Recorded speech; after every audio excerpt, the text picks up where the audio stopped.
ఎప్పుడైనా ట్రావెల్ చేస్తున్నప్పుడు ఇలా చెట్లకు వేలాడుతుండే గోళ్లను చూసారా? వీటిని గిజిగాడు గూళ్ళు అంటారు. వీటికి చాలా స్పెషాలిటీ ఉంటుంది.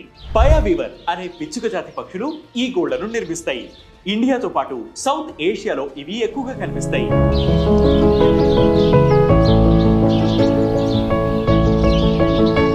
ఈ పక్షులను తెలుగులో గిజిగాడు అని అంటారు. ఇవి చెరువులు, పొలాలు ఉన్న ప్రాంతాల్లో ఈత చెట్లకు, తుమ్మ చెట్లకు గూళ్లు కట్టుకుని ఉంటాయి. అది కూడా చెట్ల కొమ్మల చివర వేలాడుతూ ఉండేలా కట్టుకుంటాయి. అలా చేస్తే పాములు లేదా ఇతర శత్రువులు రాలేవు. అందుకే ఆ చెట్లనే ఎంచుకుంటాయి. గిజిగాడు గూడు కట్టడం అంటే సాధారణ విషయం కాదు. ఈ గూళ్లను పూర్తిగా మగ పక్షులు కడతాయి. ఆడపక్షులు పిల్లల్ని పోషించే బాధ్యత తీసుకుంటే గూళ్లు నిర్మించడం మాత్రం మగ పక్షుల పని.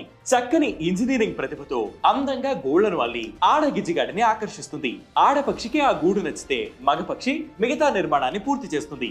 అందులో ఆవాసం ఏర్పరచుకుని జీవనం గడుపుతాయి. ఒకవేళ ఆడపక్షికి ఆ గూడు నచ్చకపోతే మగ గిజిగాడు ఆ గూడును వదిలేసి కొత్త గూడును అల్లడం మొదలు పెడుతుంది.